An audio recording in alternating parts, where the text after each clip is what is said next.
Progress is what leads to happiness. But this whole thing of like, don't have standards because it makes you feel bad, you should fucking feel bad. You should feel bad. If you take like a first grader, if it's your son, are you gonna tell him, you should be okay the way you are? Why the fuck would you say that? So are you saying they should feel bad entirely? That's having a standard doesn't mean you should feel bad. Let's say you have a first grader and you're gonna tell him he's okay the way he is and he doesn't need to do anything. You're okay the way you are in this moment now, but 10 seconds from now, that's insufficient. A week from now, that's insufficient. A year from now, that's insufficient, right? You want him to go to the second grade, the third grade, learn how to read and to write and to speak and develop himself. But for him to be put in an environment where they're being told that it doesn't matter what you do or how you do it or if you're making progress or not, that you should just feel okay with who you are is a load of crap. That's why there's grades to things, right? That's why there's progress towards goals. To think that you shouldn't have standards or goals that you should be making progress to achieve, regardless if you'll ever achieve it, is just ludicrous. I feel like that's the same type of thing with participation trophies. You participated, therefore should get a trophy. That's the equivalent, I feel, of first grader, don't change. We're the best right now. That is what a participation trophy is. If you fail,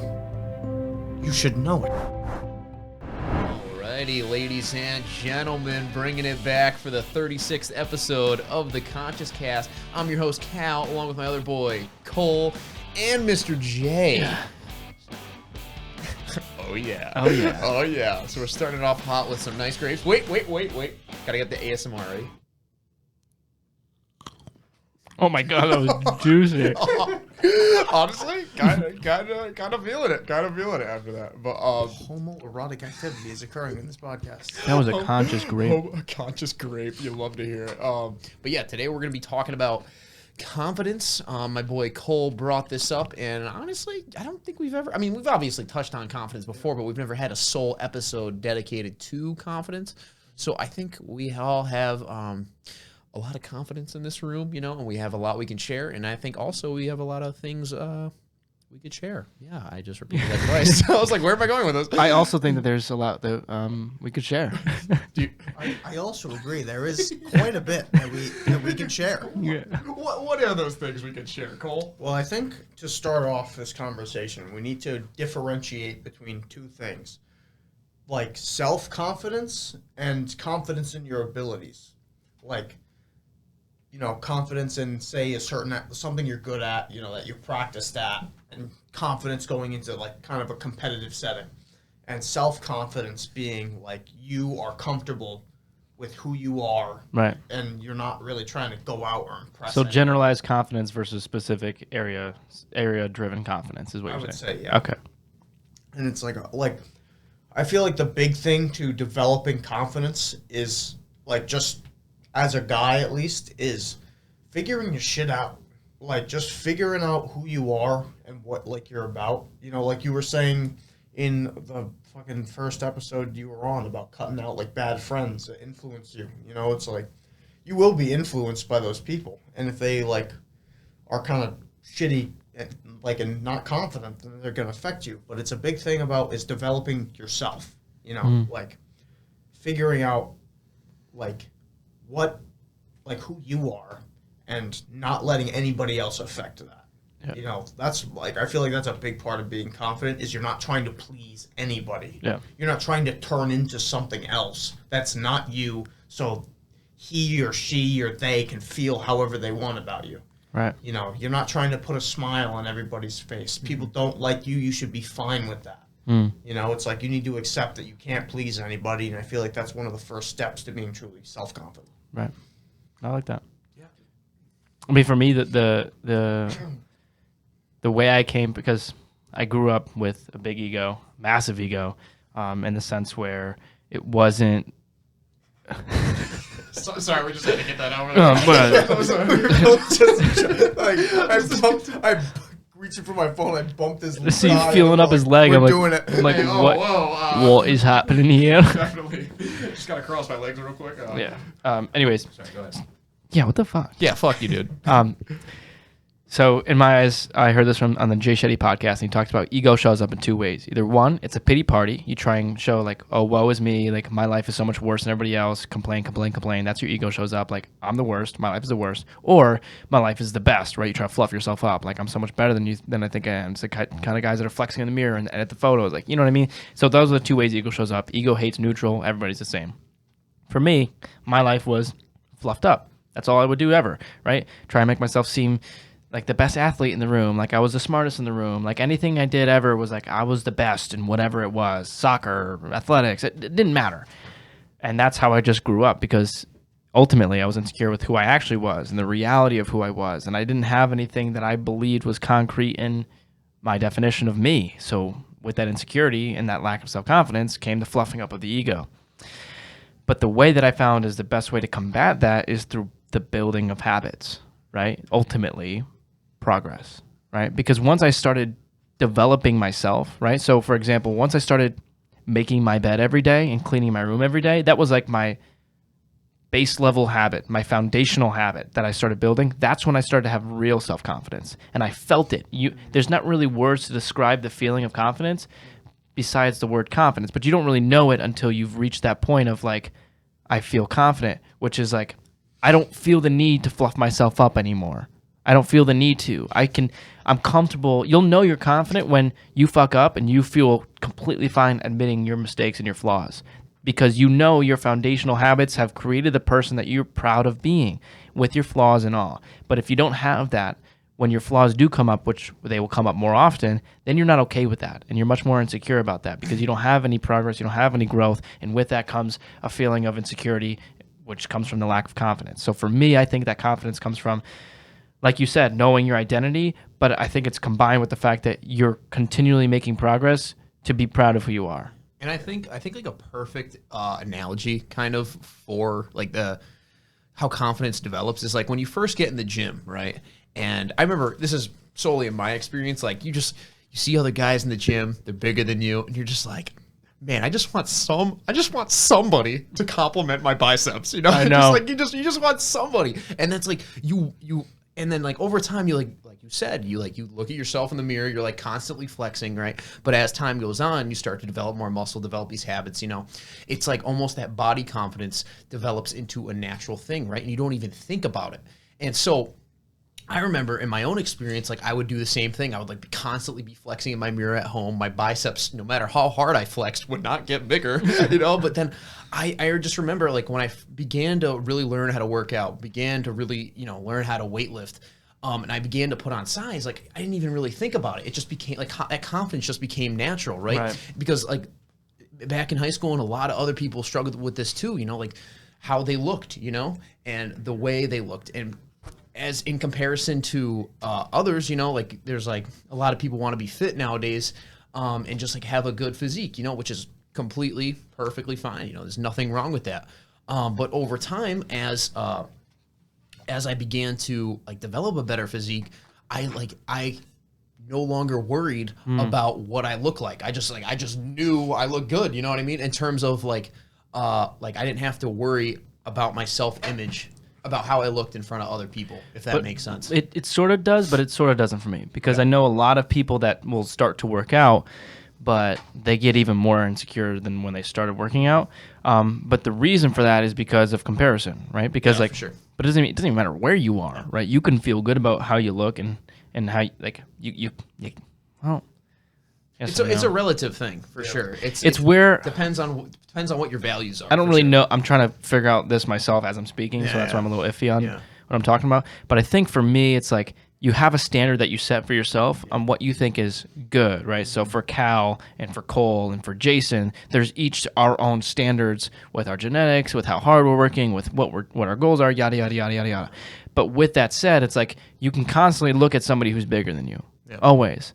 And you're always going to feel small compared to that guy, especially the bigger they get, right? And so how do you get to that point where like you do feel okay? Do you think it's because maybe unconsciously or consciously you had a standard set where you're like, I'm working out consistently, I'm making this much progress, I'm making X amount of this, Y amount of that, and like now I feel okay with who I am? Or why do you think that you felt okay? Because there are, like, not shitting on you, like we all know this, there are so many dudes out there that are way bigger than you and look way better than your body does, right? Of course. But how do you, with knowing that, still feel good about your body? So I think if you get into immediately getting into working out, right? So like you said, you pointed out very clearly that it does cause sometimes people to become even more insecure, right? And it causes them to not even work out. But I noticed in my own experience, and this is solely speaking from my own experience, that over time, as you begin to see progress, and you focus on yourself solely, and you stop necessarily comparing. So you're right? focused. Yeah, you're focused, right? And you start to draw that attention onto you, right? And like, yes, you have standards, right? Like maybe you want to have like, you want your biceps to be bigger, right? You want just want everything to be bigger, you know, like you want to be more lean. Right, but you're no longer comparing yourself to others, and you're placing the comparison on how you were yesterday or something like of that nature. So that's where that confidence. Okay, so I agree. I like that a lot. I think it's a combination of the two. Of like, one, if you don't have the hard work you're putting in, it's going to be very hard to truly have that feeling of like of self confidence. Because so like the way I think about it is like, how would you, whether you call it self love, self respect, self confidence, it's kind of like the same thing in my eyes. How are you going to know somebody else loves themselves, right? Objectively. It's a feeling, right? But what does it come from? Again, I think it comes from the habits. You're like, that person takes care of themselves hygienically, they clean their room, they take care of their body, they exercise, they read, they meditate, they work on self-improvement, they do X, Y, and Z, you know, they have good relationships. That's how you know that they're confident and they respect themselves, because of how they act, right? You act that out. It's not more so like just a feeling you have, right? That's why I'm a huge opposer of the body positivity movement, because like, I don't think you deserve to feel positive about your body if you're not actively trying to have the body that you think you should have. I'm not saying what you think you should have is what I think I should have, or vice versa. But I think what your standards are should be set based on what you think your standards should be. Should your standards move based on unrealistic expectations? Yes. But you shouldn't move it to anything. Yeah. It needs to be where that bar needs to be within reason, right? So there's a little bit of both sides of moving your standards and actually putting in some work, or a lot of work. But with that said, there's the other side of it, like you just said. I think that's the other side of it kind of uncovered now, which is you also need to focus on yourself and yourself alone. It's the whole compare yourself to who you were yesterday, not to who somebody else is today. Because when you focus on that, focus equals feeling. And when you're going to focus on somebody that's bigger than you, someone that's better than you, someone that can lift heavier than you, or whatever it is in any area of life, you can feel like shit, right? If you feel really good because you just made 20 grand, like, oh my God, this is amazing. I've never made even more than $1,000 in a year. And now you made 20 grand. But then you're like, Elon Musk just bought Twitter. You're like, fuck me. You know what I mean? So I think that's kind of like the second part of it that I didn't really think a lot about. But I think focus and hard work are the big parts of that. Yeah. So what I'm getting from this is like, and I feel this way as well. It's like confidence is a mindset. And like you said, it is brought about by habit. And I feel like the gym is one of the best examples, because like it's so concrete. Exactly. Yes. And like for me, you know, before it was just about getting out the anger. But now my viewpoint about working out has changed to like not becoming a better fighter, but also banishing the weakness from my body. Like, you know, I go in there with my head filled with like laziness and, you know, doubt, and I go in and I take it out on the weights and I just remove it all out of my body. You know, every day I'm in the gym, I try and push myself harder, especially now because I'm on a little bit of a cut right now. So it's like, it's about pushing myself that extra mile. I did the stair climber for 10 minutes yesterday and I was fucking dripping. But, you know, it's that same thing where it's like, I was feeling like, yeah, you have no idea. Swamp ass was out of control. But anyway, it's like what David Goggins said about, you know, like your mindset. It's like when you feel like you're done, like your mind's telling you you're done, you're only like 30% of the way there. Yeah. That's how I felt on that fucking stair climber. I got to 5 minutes. I'm like, I can't do this anymore. And then I just kept walking, and I'm like, I got a little bit more in me. Each minute was like, fuck, I can't do this anymore. And then my legs started shaking, and then I was like, time to stop. Yeah. But, you know, I got through the 10 minutes. But every step of the way, my mind was telling me to quit. And that's like, I can be confident that I conquered my weakness there because I have the concrete mental example of it. And going forward, you know, it's like how you carry yourself. You know, like it's a mindset. You know, it is about focus and hard work, but it's also about focusing on who you are. Right. And like remembering your past experiences too. Yeah, exactly. It's like like you said, it's being not looking in the looking across the room and seeing a guy that's bigger than me, looking at the guy that was smaller than me in the mirror. You know? And it's like a big thing about it is, and I kind of recently realized this revelation, like, I think it was last year when I was thinking about, like, because for literally my entire life, I have worn sweatpants and a t-shirt through all of school from elementary to high school. So Yeah. I was like, I don't care about fucking clothes because it's just to impress people. And then I was like, wait a minute, I am incorrect. Like, it's the whole thing about the clothes make the man. It's not about how other people see me. It's how I want to present myself to everybody else. Right. I want to dress a certain way because it makes me feel good. Right. And I noticed by changing and developing my own like fashion style that just walking around I felt more confident. Yeah. Because I'm advertising me. Right. And I felt good about it. Yeah. And it was like, Let me ask you a question. So when you started to walk around and you started to you have this clothes on, right? And you said it started to make you feel good at all. Like when you started to have those new clothes on, because I know sometimes when I throw on a new outfit, sometimes I get this weird expectation in my head that people will notice, and oftentimes if I go from this to something I wore at the banquet last week, and that's very I don't dress like that very often, but I know if I do dress like that, people will point it out to me. Right. So when you kind of going off that basis, when you started to dress differently, did you start to have the external expectation of others to start noticing that about you? no. It was solely for me. Okay. It was about how I present myself to other people, not trying to garner a reaction from somebody else. Yeah. And it just so happened that people did compliment me on what I was wearing. It's a byproduct.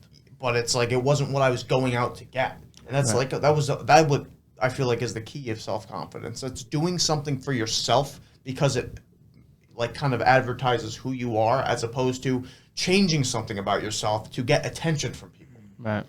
Yeah. Facts, man. And it's doing something in itself, right? Solely in itself, or not solely in itself, but if it's something that you truly are in alignment with, and for instance, for me, that's video editing. But I know a lot of times when I turn to others and I start to compare myself, it's just a natural thing all of us do. Whether we're conscious of it or not, that's different, for each human being. But I know that I lack a lot of confidence when it comes to video editing, when it comes to when I compare myself to others, and I don't really feel like I'm there yet, because people don't necessarily point it out to me, and that's a lack of confidence on my end. If I say it to myself, I don't really believe it, and so, but I think something I have to start working on, and maybe others can relate to this, is remembering your past experience. I've had I once again, I don't really like to speak about myself like that, but I've had many videos that have been very high quality, and I should remember that the next time I'm in that type of mental state where I'm oh man, I'm kind of shit. I'm kind of a dog shit editor, Yeah. And if I can remember that, kind of take a step back, I can regain that confidence, be okay, Cal, you do have you do have these skills and abilities, and that will help you. And I think another thing too, going off that basis is, shit. Fuck, man, I forgot what I was gonna say. But just going on that, just remembering, your past experiences, what you have done, the progression you have made in that area, can be an incredibly useful tool. Because sometimes, and I know myself, maybe this is why I've been able to develop and get into this area so much and keep going, because it's a motivating factor. But just to remember that you do have these skills and they can be put to use, and great products could be made out of them. Right. Yeah. I mean, it's what you focus on. Yeah.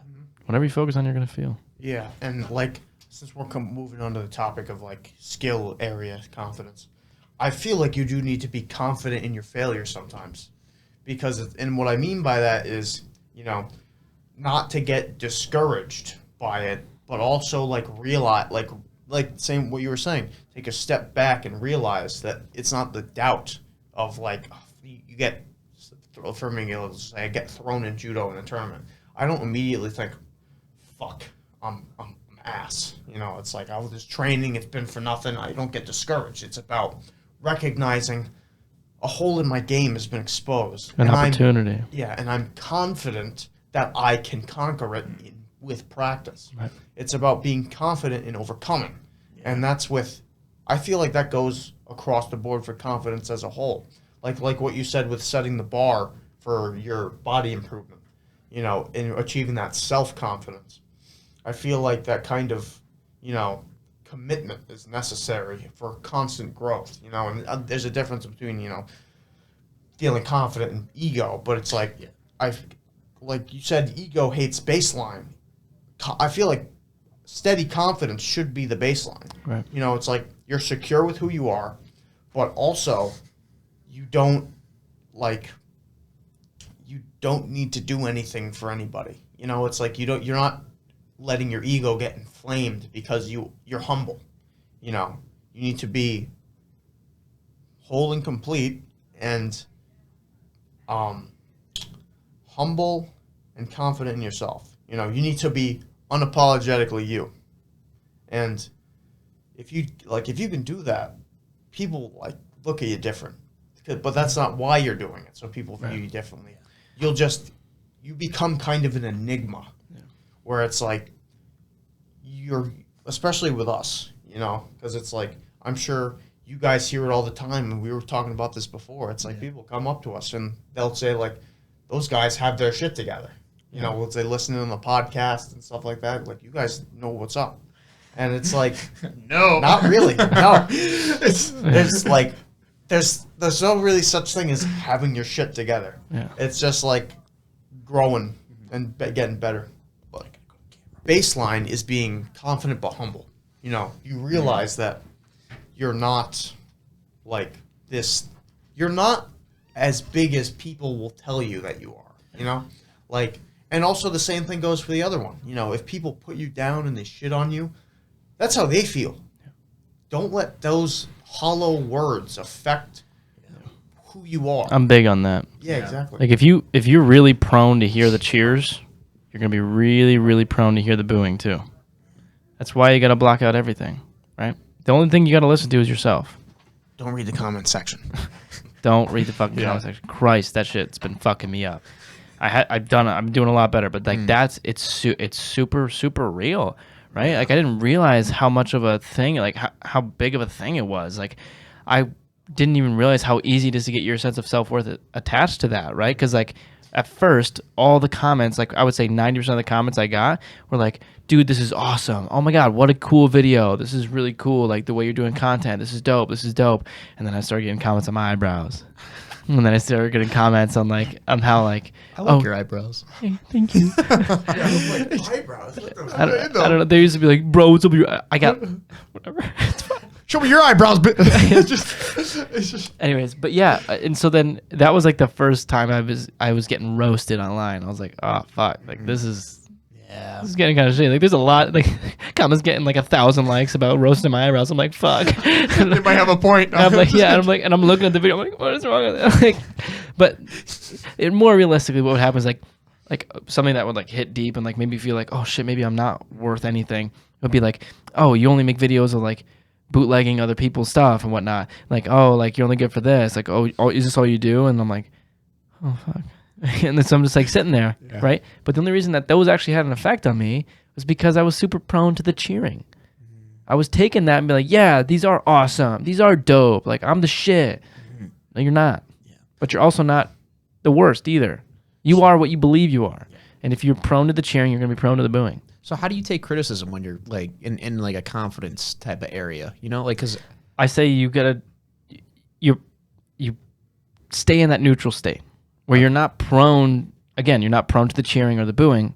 You extract what you choose to extract from it, right? But a lot of times like it doesn't work both ways. Where like the cheers, like you don't need to hear it. Like all they're telling you is what's good. Like and what's good you already know is what's good.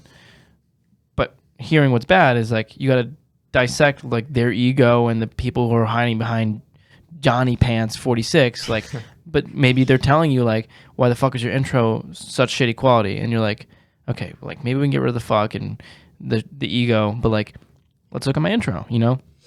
But if you're looking at it like yeah like I'm super glad that all these people like my video or whatever and then you see that comment then you're gonna feel like shit. But that's because you're attaching your sense of self-worth to anything besides yourself. I feel like when it comes to confidence, I feel like you got to just be like a shark. Because if you think of a shark, what realistically, or like a shark or a lion, I feel like those two animals don't give a fuck about anything that happens around them. Like a shark just moves forward and it eats. It's always moving forward. It's always eating, getting stronger, getting better, becoming a more efficient predator. Same with a lion. A male lion has a pride. It has people around him that do shit for him. You know, it's like that Christopher Walken quote from some pool movie. It's like, you know, the big lion, king of the jungle. The lioness starts biting his ears, bothering him. Doesn't move. The lion cub starts doing it. Doesn't move. The hyenas come in. They start coming into his domain. And they're antagonizing him, stealing food. But then one day, the lion gets up and fucks up everybody. But the lion doesn't care about really anything else until it begins to truly affect him. You know, you got to be baseline unless there's a real threat, I feel. But when it comes to that, you just need to be like the lion's calm and composed. He doesn't care about anybody because the lion knows what he is, and that's the king of the fucking jungle. Yeah. So you gotta not walk around like you're better than everybody, but you need to realize what you are. I know who I am. I know what I'm doing. You can either get on the train or you can fuck off. Yeah. I feel like, for me at least, that's how I view confidence. Yeah. Well, I mean, I agree with that, but I also think a lot of people will take that and use it for the negative, right? Where they hear that and they're like, "Well, now I don't need to listen to anybody's opinion," because like you probably should. And there's a reason why. I don't care how confident you think you are. If enough people tell you about some certain flaw that you have, you're going to be thinking about it. Yeah. I don't care who you are, and it's going to hurt. It's going to be painful, and it should be, because that's how we're wired as human beings, right? We're meant to be able to fit into the tribe, right? If you're skewing too far away, you're going to be rejected by your peers. You're not going to have friends. You're not going to be able to hang out with people, right? Like if you go around just telling people everything that's on your mind all the time, see how quickly you lose all your friends. Do you know what I'm saying? Right? So there's a certain extent to where it's like, it's not necessarily confidence. You're just being a fucking dick, right? And I get that's not what you're saying, but some people take it the wrong way and take it in that direction. A meathead motivation. No, I get it. I'm just like, a lot of people I know, especially like the old me, would have taken it that way. Like, yeah. Fuck those guys. I'm going to tell them how I really feel. You're like, oh, okay. Yeah. See how that works out for you, Jay. So, that's funny because that's the exact, like, yeah. Like, that's, that's where it all starts. It's like, fuck those guys. Yeah, exactly. It's just like, why the fuck am I letting these people shit on me? Yeah, but a lot of times, like, what people really don't understand is like, this information, these words of wisdom only apply to the 1% that are actually doing things to like make their life better. The bottom line is, if you aren't doing things to make your life better, you don't deserve to feel confident. You need to earn it. That shit is earned. It doesn't mean you need to have a six-pack and have all your relationships figured out and be journaling and meditating and doing everything 100% right away. It just means you need to be aiming up. You need to be taking steps in the right direction every single day. And if you're not doing that and you don't feel confident, you don't deserve to. That's why I hate this whole body positivity thing, right? You don't just deserve to sit on the couch and eat Cheetos and do nothing all day and deserve to just feel confident. You should feel like shit. I don't care what you think or if that everybody's equal. Everybody is equal. But you don't deserve to feel good about yourself if you're not doing the things that it takes to feel good about yourself. And if you're going to be one of those people that says, like fucking Lizzo, like going around like everybody should be happy with their body, like, no, you fucking shouldn't. Unless you actually think being big is something that you believe is to be true, is like actually something that you enjoy doing, you're lying to yourself. And you're promoting unhealthy habits, and you're promoting people to be like, oh, I can just change my mentality and then I'll feel happy with myself. Like, no, you're probably going to turn into a fucking psychopath. Like, that's all you're doing. Yeah, and going off that, I think like, Greg Doucette says it best. Like, he agrees with you completely. And, like, this whole body positivity movement, it's like, it's not... We're not like trying to say like you're a horrible human being because you're obese, you know? We're trying to say the state that you're in is not healthy. And it's not, if your goals are to live a healthy, long life, you know, like you said, body positivity movement is lying to you, because would you rather feel good in the short term, right? Or know the truth now and move towards a life that you want to live in the long term? And I think with being, with really developing habits and behaviors, you said this, like you develop a character of who you are, right? So whether that be going to the gym, whether that be journaling every day, whether that be meditating, whether that be like you start to develop this intuitive knowing, right? And then you don't even think about it anymore. It just becomes habit. And so every day or not every day, however many times you go to the gym, like maybe like 6 times a week, maybe you're on a program, right? You know you're going to be going to the gym those days and following the program and following the protocol. And this is when discipline comes in, right? Because with discipline, I feel like with discipline, you do develop confidence, right? And 100%. So in a sense, when you are disciplined enough, you don't, because I think you might have made this distinction at the beginning, maybe not, but there's like a type of confidence that you aren't consciously aware of, right? It's just like you're just naturally embodying it. Right. And then there's like a type of confidence that you start to think about, right? So like, let's just say I asked you, oh, how are you feeling about this test? And you're like, oh, bro, I'm feeling really good, you know? But like, or if you go like compare it to like what your body looks like, right? You don't feel insecure about your body, so you can walk around anywhere and it doesn't affect you. And so I think that distinction right there reveals 2 types of confidences, right? It is confidence in general, but the confidence that we think about and the confidence that we naturally have. And so with that, I think the confidence that we think about definitely has more of an effect on us, right? In terms of how we feel. But the confidence that we naturally have, actually, I don't know. What do you guys think? Do you think, because I don't know, I'm kind of like thinking about this as I'm going along. Do you think the confidence we think, or maybe make a change to this distinction if you want. Do you think the confidence that we think about affects us more, or the natural confidence that we have affects us more? Let me get this if you want to change it, go for it. Yeah. So for this one, I feel like we can go back to the body positivity motion. The confidence that we think about and relate to our perceived version of ourselves, I feel like that will affect us way more, because it's more in our direct, like, it's at the front of our mind most of the time, you know? You ever go to a place, or at least at some point of your life, you go to like a gathering and or like high school, and you immediately like, how the fuck does everybody think about me? Yeah. So like that's that kind of confidence in your forefront. And I think a big thing we have to talk about, and going back to the body positivity movement thing, fake confidence. There's a lot of that within that movement. And here's the thing about body positivity. Originally, it was based off of like birthmarks and like disorders that like I may have like really bad arthritis. It makes my fingers look fucked up, but I love me. You know, it's stuff like that. I'm missing an arm. You know, that's what it was about. But got hijacked by a lot of women that didn't feel confident in their body because they were out of shape. And a big thing about that is, like you were saying, Jay, you know, if you really enjoy being like that and you love yourself that way, fucking good for you. But a lot of people use it as an excuse, that body positivity movement as an excuse and a way to lie to themselves about their unhealthiness. Yeah.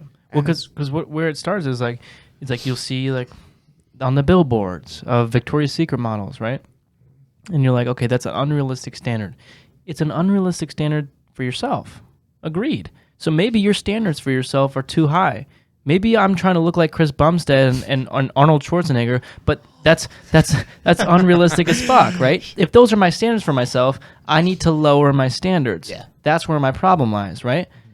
But just because my standards were Chris Bumstead and Arnold Schwarzenegger doesn't mean I need to have no standards. Realistic with roids. Right? It does. Right. So here's where I'm at.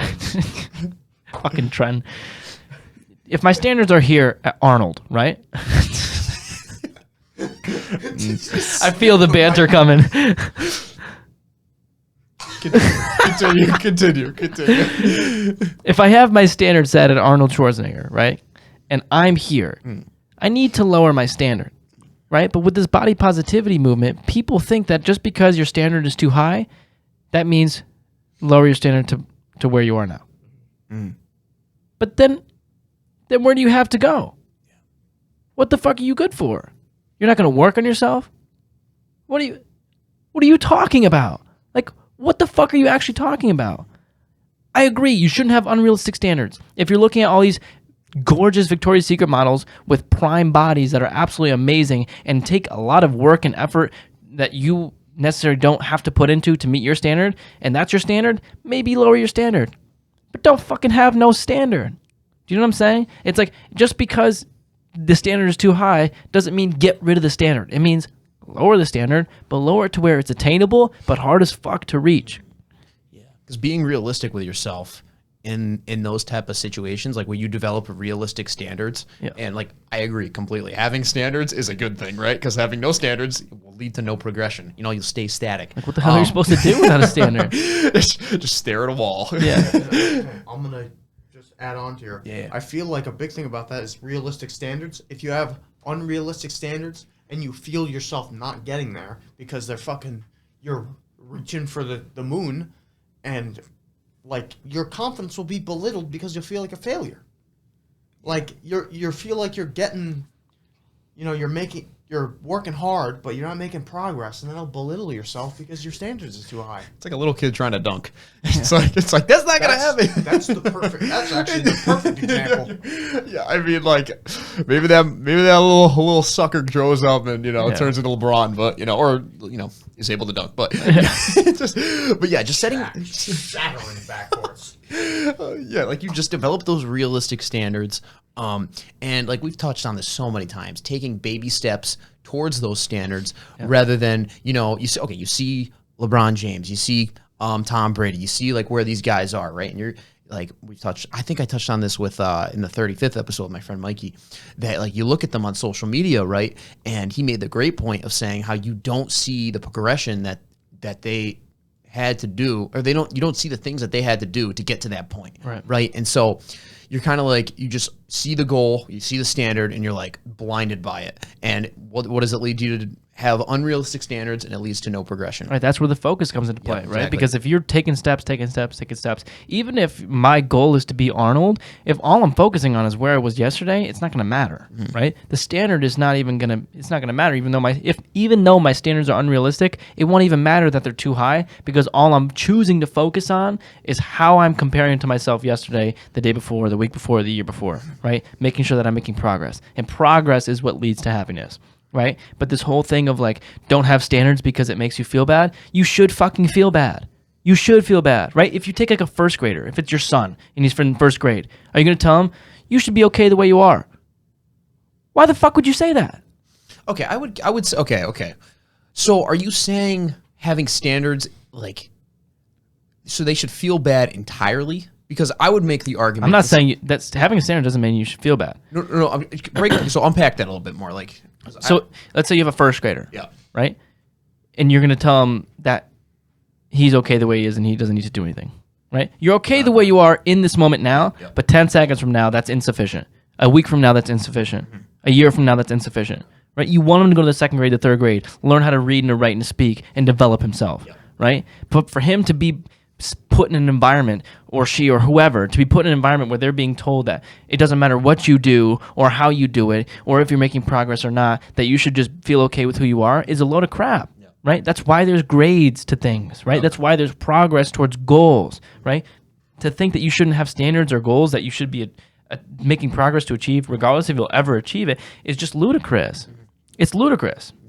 And I would agree with that too, because I think it was important that I asked that question, because a lot of people in spirituality, they'll be like, in like non-duality and things like that, they'll just think they should do nothing, right? They should just be nothing and just sit in meditation for 24 hours of the 24 hours in each day, right?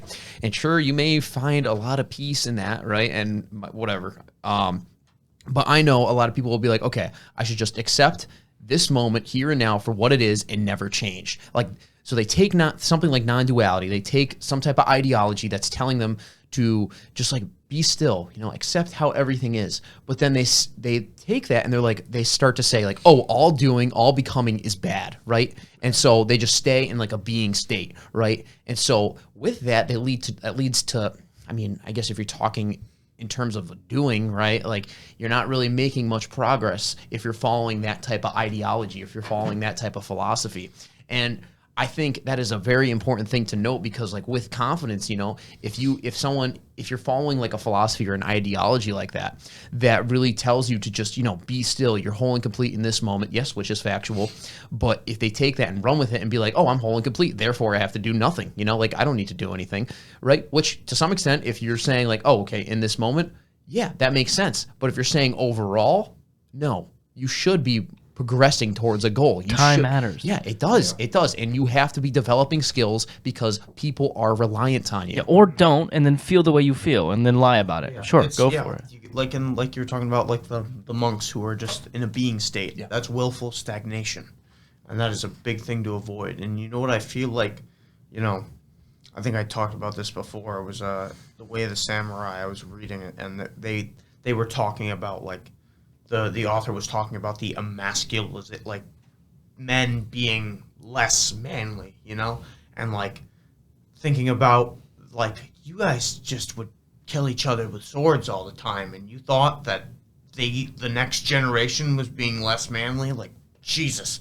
But the point I'm getting at is, I feel like that's the same type of thing with participation trophies, where it's like. You participated, therefore you should get a trophy. It's like that's the equivalent, I feel, of first grader, don't change. You are whoever you are the best right now. That is what a participation trophy is. Yeah. And it's like if you fail, you should know it. You should feel it's like when you lose a game, when you fail. When you don't succeed, as a team, when you miss the target, you should feel shitty. There's a reason why you have negative emotions. It's so that you don't run into the same bullshit over and over again. In sports is a great analogy for life because then it's like it's the true form of inadequacy. If you lose 3-1, you fucking look at the tapes, see where you went wrong. What moves did you do wrong? Who fucked up where, right? Figure out where you went wrong and fix it so it doesn't happen again. It's the same thing with life though, but to give everybody a trophy is to resemble that you shouldn't feel bad when things don't go the way that they're supposed to go, as you plan to go, when you miss the mark. Missing the mark means you should feel the pain because there's a dissonance between you and where you should be, right? And if where you should be is set too high and unrealistic, yes, you should lower those standards. But you shouldn't just lower the standards to the point where there's no standard, therefore everybody gets a fucking trophy. It just doesn't make sense, right? And it doesn't work that way. And biologically, it's not going to feel that way. If you could just hack your brain so that you didn't have to do anything, you could sit there all day and do nothing and feel good about yourself, we'd all be doing it. We'd all be doing it. But that's not how we're wired. We're human beings. We're meant to make progress. That's why dopamine is released when we make progress, right? There's a reason for it. That's how we're wired for evolution to keep us alive. Otherwise, we'd all sit there and not reproduce, not do anything, not make a better, healthier society, and just die off, right? There's a reason why we're meant to be that way. But to give out the participation trophy is the exact metaphor of saying you should feel okay with the way you are. You're completely okay the way you are forever. You never have to work on yourself ever. It's like, really? You want to tell people that? Like, good luck. Like, if that's really what you think is going to work, live that out. Try it out. Do nothing. Make no progress in any area of life. See how good you feel about yourself. Yeah, and it's like saying the person who came in first is equal to the person that came in last. Like, no, it's not. It's not. They're not equal. Because if you get, let's just say they both get participation trophies, right? It doesn't matter, right? Who comes in first, who comes in last, right? That if that's how it is, right, they're all getting participation trophies. That person that came in last and the person that came in first potentially is missing out on the possible mistakes they made. Right. Because like that let's just say they got a first place trophy and a last place trophy. I don't know who the hell will be giving out last place trophies, but but you suck. Here's a medal. So you get that last place trophy and you're like, man, I want that first place trophy. But that trophy is an indicator, or like you said, like when you miss the shot, you get that negative emotion. That shot is an indicator that you should move. You should like rewatch the film, see what went wrong, right? And move towards the next time you do it, move towards God, why am I? God, okay. Next time you'll fix that mistake and it'll be better than the last time. Yeah, but when everybody gets a trophy, why work for anything? Yeah. Why if let's say there's a soccer tournament, right? Or no, let's say it's a team sport. That's too difficult to kind of break down. Let's say it's a race, right? Yep. And we're all genetically exactly the same, right? So the only thing that matters is how much time and effort you're putting into being a better sprinter, to be quicker, right? And it's the three of us, right? Cole goes and runs his ass off and does hill sprints and is working on the bag and is working out and is eating healthy, but you and I slack off and don't give a fuck. And we go into the race, Cole kicks our ass, and then we all get the same trophy. Why the fuck is Cole going to spend so much time working hard? Why the hell would he want to work hard? But that's what you're doing. That's what we're doing to the children, just giving them out trophies. It's like the kids that don't work. It's like, stop trying to prevent them from feeling like shit when they lose. Granted, I think you could take anything too far, right? You shouldn't let the kid cry himself to sleep 7 nights in a fucking week because he lost a soccer game. But when you're inadequate, you should feel inadequate. There's a reason you feel inadequate, because you're meant to be better, because you didn't meet the standard that you set for yourself. Can that standard be too high? Yes. Should you lower it to something that's realistic but hard to achieve? Yes. But should there be a standard? Absolutely. Yes. And to completely dispense with the idea of having a standard and to go towards something is absolutely insane. I think that's what's killing people, is because it's a philosophy that doesn't actually hold up when you act it out. And if it did, we'd be doing it because it's easier. We're humans. We're smart. We get how shit works. And if it did work that way, and it would work that way, we'd all be doing it. But it doesn't. It doesn't hold up. And there's a reason why most people are unhappy. But when you go into things with that mindset of like, it doesn't matter what I do or how hard I try, I should feel just as good as the first place guy. Like, it doesn't work that way. And if it did, I wish it did. It just doesn't. It doesn't hold up. Yeah, man. Yeah, so I was like, I don't really count on that, but yeah, I think going off that point, it's like, it's so true, because like I was saying before, like it's not like if it's not how we're set up, right? We are meant to experience negative, positive, the good, bad, and ugly, right? All those type of emotions, feelings, right? They're all meant to be felt, right? Like obviously we want to have like majority of the time live a pleasurable, positive life, right? But if you're like this positivity moment where, oh, everything should always be positive and that's all it should ever be, like, no, that is not the case. Like you said before, that you're literally living in an illusion. That is not the case. And then you begin to suppress those negative emotions, right? And being like, oh, fuck that, I shouldn't be feeling this way. But those negative emotions are trying to show you something, right? Exactly. And you could like, oh, I don't have any standards. Oh, therefore I shouldn't get any better. But if you were to use those negative emotions towards a higher standard, right? A realistic standard, you'll be able to make progress. And then what do you know? You'll get that dopamine. You'll be happier and you'll experience real positivity and not fake positivity. On God. Yeah. Oh, God. Going back to the using the negative emotions to better yourself, because I feel like I am the perfect example of this. Is just, like now, like even before with my anger, I was just taking it out of the gym to release it. But now it's about like when I get hot, it's about it's a response to my shortcoming. It's like I was telling Cal this, and I think it was the Mastery episode. Everybody has that voice of self-doubt. That comes out in me sometimes. But, like, now it's... The voice of anger is different. That emotion is not tainted by my past anymore. And it's just left to, exist as it is. But when it's a call to action, it's supposed to, like... In my head, it's like, what the fuck are we doing? It's like, get the fuck up. We've been lazy. And that's where I get angry about. I get angry about me not being the best. It's like that inner voice is spurring me towards, that dark side is spurring me towards the better. It's like, get the fuck out of the nighttime. It's daytime. Get the fuck up. You're sleeping too much. Wake up. Go, go, go. It's like we're not working hard enough. And that's what That's what it feels like to me. And I'm just gonna end this little rant with a good old quote from the Emperor. Use the dark side. And the path of the dark side is a pathway to many abilities that many would consider unnatural. And to those who would consider the dark side unnatural are those who refuse to accept its ability to help them. You know, the negative emotion, to call them forth, to spur them into action. You know, fear, anger, sadness, it's all a call to action. I'm sad. Why? This happened. How do we fix it? Do this. I'm angry at myself for not being good enough. How do we fix it? We get the fuck up and we change it. I'm scared of something because it's either fear of like self-preservation and I need to get the fuck out of here, or it's fear of rejection or something else. And it's, you need to, how do we get over it? We subject ourselves to that from which we are afraid of. Use that negative emotion to propel yourself. That's the barrier. That's the brick wall you need to smash. That it's showing you how to do it. You know, it's there for a reason. And it's supposed to get you off your ass and out of your comfort zone.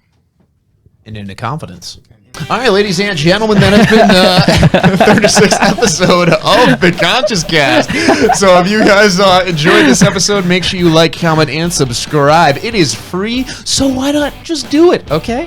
And if you want to hear more content, follow my boy Jason Scalora. Check out the Jason Scalora Show. It is a banger one. We have both been on it. It is a great show on Spotify and on YouTube. Yes, ma'am. Where can they find you, my man Jay? They can find me at the Jason Scalora Show on YouTube and on Spotify, and at Jason Scalora on TikTok, Twitter, and Instagram. Where can they find you, my man Cole? If you want to look at my fuckboy pictures on Instagram, you can hit me up for requests for the follow at Cole Maestro. And we are clocking out. Have a good one.